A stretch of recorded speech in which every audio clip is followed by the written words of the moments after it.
Hey everyone, James here and welcome to my Talk TCG, and today we're going to be talking about what might break your TCG, and what I will be using as an example today is Shard TCG. Now I'm not saying Shard TCG is a broken game, but what I am addressing today is complexity of games and how that is a very fine line to cross and where you can break the game. As the video goes along, I'm going to go in and out of the idea of Shard TCG being broken and what we can do to fix it, and then how it could be broken again, and essentially unravel, dismantle, put it back together, make better decisions going forward with your TCG, and hopefully you come away from this video being a little bit wiser. If I can impart that knowledge onto you, then I've done my job today, and it means the world to me. So thank you very much. So, game complexity in Shard TCG. This is going to be hard to say out loud because I am basically criticizing my own TCG right now. So what we have with Shard TCG, I'm going to bring up a card here. So let's have a look. We have the name, that's pretty standard, that's okay. We've got the element right there. We've got a creature title. We've got actions and action effects there. We'll get into the details of what they are in a sec. And then we have the actual creature effect. Now, in Shard TCG, all creature cards have creature effects. All creature cards have two actions. All creature cards have creature types and elements. And this, all sandwiched on top of each other, creates a Scooby snack worth of content for people to have to take in. There's a lot of information, especially for new users. Now, this can be off-putting, and this can also be very enticing. I like to see a complex card, but that's my personal preference. Some people like the simplicity of cards, and I'm going to go into the advantages and disadvantages of both as we progress through this video. We've got the card. Let's bring up the card again. Okay, we have the element and the creature type. Now, this isn't really any different from Yu-Gi-Oh! Or Magic the Gathering, for good examples. If we bring up some cards there, Yu-Gi-Oh! Magic the Gathering, we have, like, Yu-Gi-Oh! Has a creature type and an element type. Magic the Gathering has a creature type and a color type, which is essentially an element.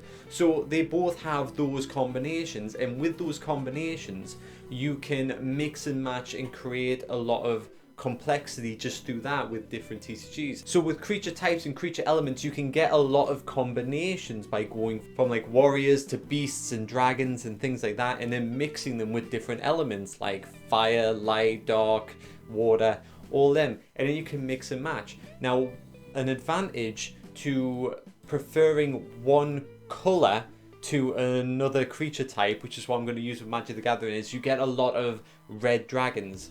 Dragons are primarily red because that creates that color advantage as well, which means it's a lot easier for your users, your players, to find the combinations, and it really trims down on the complexity of your game, which can be an advantage because, especially for homemade TCGs, you are usually one person and you have to manage what will eventually, what I would hope would be hundreds, maybe even thousands of cards. Now, when you've got that much complexity to manage, you want to try and minimize the complexity at the base level.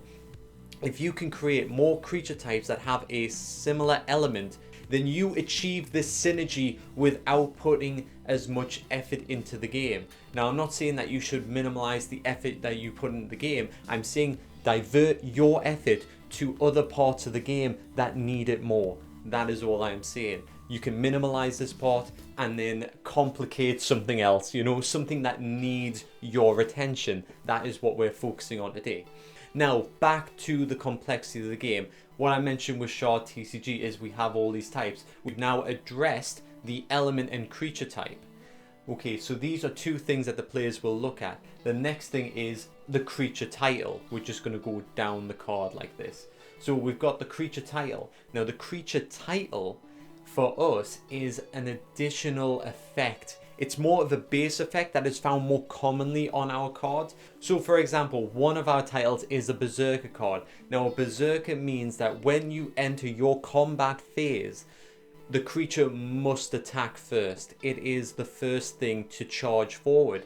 And this added a fun element to the game because you were finding creatures with really cool effects and things like that. But if it had Berserker, it meant that sometimes your strategy went out of the window. You had to attack first with that before you can go in with anything else. So you're taking away caution in return, usually, for more attack power. They are very offensive type creatures.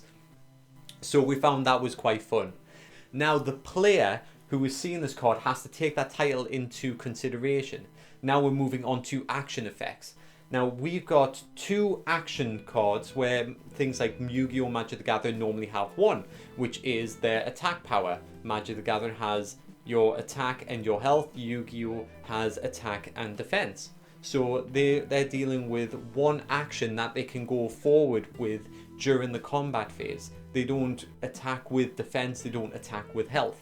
Now in Shard TCG, we have 2 actions, and those 2 actions can be 2 attacks, 2 defenses, 2 counters, or a mixture of any of those 2. So it could be attack counter, attack defense, defense counter, double, oh, I've already said double counter. So hopefully you understand what I mean. You can have an option of attacks, and that's because of attack actions and different abilities that tie in with those attacks. And this is where the complexity really starts to kick in. So one of our cards may have a swarm action with it, and that means that when this card attacks, any other card that has this same attack, which will also have the swarm action, can also join it in a swarm attack. So essentially it combines its attack power together and goes forward. But you are only risking one card, unless another card might have an action that would counter that, like a pierce attack. Because with a pierce counter attack, if you damage the excess of the creature's health, it will then damage the next creature in the swarm. And if the creature had a splash action effect, it can decimate the entire swarm all at once. So a combination of a lot of these action effects on creatures on the field can create a lot of variables, which is fantastic if you want an intricate game with lots of strategy. But it makes it more slow paced, like a chess game, and this is what I'm going to address now. The game itself does work. It is not a broken game, but it is a slow paced game because of the complexity of this. So in Shard TCG, you have the creature type, you have the creature element, you have the creature title, you have the 2 creature action effects, and you have a regular effect on top of that. That is 5 things to look at on a card before taking into consideration what your move is. And that isn't just one card. If you have one card in the field with those 5 variables, you have to then look at your opponent which has a card with those 5 variables. Now imagine you have 5 cards on each side of the field that have those 5 variables. That is 50 variables that you have to analyze on the field before making your move. It is quite a complex game. It gets out of hand very quickly. Sure, looking at one card, very simple, but looking at 5 cards on both sides of the field, very, very complex. If you are afraid that your TCG is going to be too boring, that you don't add enough variables to your card to make it engaging enough for a player, then there are other ways to approach this issue. But just take in mind that when you have a lot of cards out on the field, that the complexity naturally stacks on each other. So a little solution for this might be make very simple cards, but make sure that it is quick play, that it is fast summoning, that you can get lots of them out all at once, because the faster you can fill up that field, the more complex it becomes, which means you can simplify the cards. This might be a possible solution if you are finding that issue. Another solution that might help you when you're trying to create your TCG, by still keeping the cards simple, you can create more varied winning conditions. More varied winning conditions means that there is a natural complexity to the game while keeping the base part of the game simple. So if you look at the card and there are fewer variables to consider, then your players can react faster. But if there are multiple win conditions, then there is still that complexity. It might be the case of, I want to take away my opponent's life, but I can't do that because they've built this defense. What else can I do? Perhaps decking out is a strategy, which is quite a common one. In Yu-Gi-Oh! They had Exodia as an example, obtaining the right cards and bringing them out on the field at the same time. It was another win condition. I'm not saying to go exactly like Exodia where you collect 5 cards, but perhaps your TCG has some sort of goal system where you're playing cards that will have certain win conditions on them, and if you achieve them, then that is an alternate route to winning rather than the usual direct route of just taking somebody's life points. So as a little challenge for you, I'd like you to go away and explore some alternate winning conditions, something that perhaps we haven't seen before as well, because I'm sure there's going to be something excellent out there that hasn't been tapped in yet, and you could be the one to discover that. You could be the one to bring it to light. Perhaps it is something that is commonly an underused strategy right now. The potential is there, you just have to go and find it. So I've sprinkled in a couple of tips there that hopefully will help you today. And just to wrap up, I just want to say that I don't think Shard TCG is broken. I think Shard TCG has just become a different TCG to what I was expecting. It is a slower paced TCG that does require a lot of brain power to take in all the information. But fortunately, with that complexity, we can create so much with Shard TCG. There are so many routes we can go, and we can continue to expand it. Yes, it is scary for beginners to get into. It does seem daunting, but the daunting part is becoming an expert at Shard TCG. To begin playing Shard TCG, it isn't as scary as you would think, and I would recommend it if you haven't played it before. But for Shard TCG to ever become more widespread, it has to transition over to being a computer game, essentially.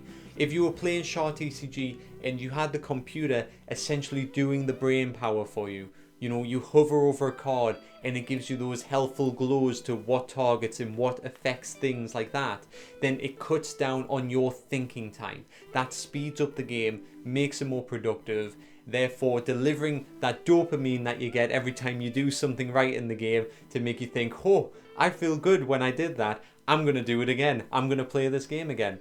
That is what essentially TCGs are about. That's what essentially all games are about. It's about delivering dopamine. And Shard TCG, I don't think delivers it fast enough in its current state. Will it ever? Potentially. If we transition over to it being a PC game where a lot of the thinking power is done for you, then yes, it can be a faster paced game. It can be a success. It has that potential. And I'm going to leave this video here there. I hope this has been helpful for you today. Please hit the like button as I'm sure you always do, and I'll see you guys next time. Goodbye.